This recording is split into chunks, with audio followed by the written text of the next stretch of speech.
నెల్లూరు జిల్లా వైకుంఠపురంలోని నగరపాలక సంస్థ పాఠశాలలను పురపాలక శాఖ మంత్రి పొంగూరు నారాయణ పరిశీలించారు. పాఠశాలల్లో సమస్యలు అడిగి తెలుసుకున్నారు. అంగన్వాడీ కేంద్రాన్ని మరో భవనంలోకి తరలించాలని అధికారులకు ఆదేశాలు ఇచ్చారు. పిల్లలు నేల మీద కూర్చొని చదవటం బాధాకరమని మంత్రి అన్నారు. అన్ని పాఠశాలల్లో బల్లలు ఏర్పాటు చేస్తామని హామీ ఇచ్చారు.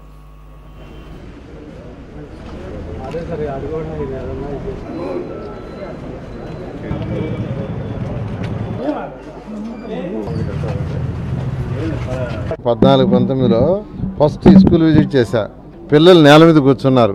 అప్పటికప్పుడు మున్సిపల్ శాఖను ఆదేశించి రాష్ట్రం అంతా పిల్లలు నేల మీద కూర్చోకూడదు, బెంచీల మీద కూర్చోవాలా, వాళ్ళకి బెంచీలు ఏర్పాటు చేయడం 30,000 బెంచీలు కావాలంటే వాళ్ళు 3 నెలల్లో రాష్ట్రం అంతా 2,000 మున్సిపల్ స్కూల్లో బెంచీలు ఇచ్చారు. ఈరోజు ఎక్కడికి పోయినా వాళ్ళు అదే అంటున్నారు, సార్ మీరు ఆ రోజు ఇచ్చిన బెంచీలు సార్.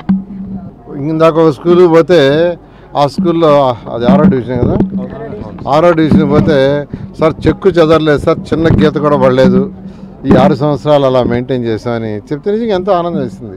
పిల్లలు ఇంకా నేల మీద కూర్చునేది ఏం చెప్పండి. ఎప్పుడో గతంలో మేము చదివినప్పుడు ఎప్పుడు దాదాపు 1965 అప్పుడు నేల మీద కూర్చున్నాం. ఇంకా కూడా పిల్లలు నేల మీద కూర్చోవటం అంటే నిజంగా దారుణం అని. ఎందుకంటే మేమంతా ఇప్పుడు నేల మీద కూర్చున్నాం.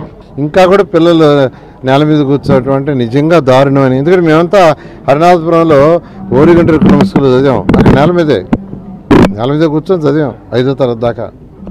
అందుకనే నేను వెంటనే ఆ రోజు ఇవ్వటం. ఈరోజు హెడ్ మాస్టర్ కూడా సార్ మీరు ఇచ్చిన బెంచీలు అంటే ఎంతో హ్యాపీ. 6వ డివిజన్ పోతే వాళ్ళు మీరు ఇచ్చిన బెంచీలు అంటే నిజంగా ఎంతో ఆనందం వేస్తుంది. అయితే ఈరోజు మున్సిపల్ శాఖలో ఉండే మున్సిపల్ స్కూల్స్ ఏదైతే ఉన్నాయో ఈరోజు ఎడ్యుకేషన్ మినిస్టర్ గారి యొక్క దాంట్లో ఉన్నాయి. విద్యాశాఖ మంత్రి గౌరవులైన లోకేష్ గారిని కూడా అడగటం జరిగింది. వీటిలన్నింటినీ మున్సిపల్ శాఖ ద్వారా వీలైనంత కొంత చేస్తామని వారు వెంటనే చేయమన్నారు. దానికని ఈరోజు నెల్లూరులో ఈరోజు 54 మున్సిపల్ స్కూల్స్ నెల్లూరు టౌన్లోనే ఉన్నాయి మేజర్. వీటన్నిటికీ ప్లే ఎక్విప్మెంట్ ఇవ్వాలి. పిల్లలకి చదువుతోటి ఆటపాటలు కూడా రావాలని నేను అధికారులకు ఆదేశించాను.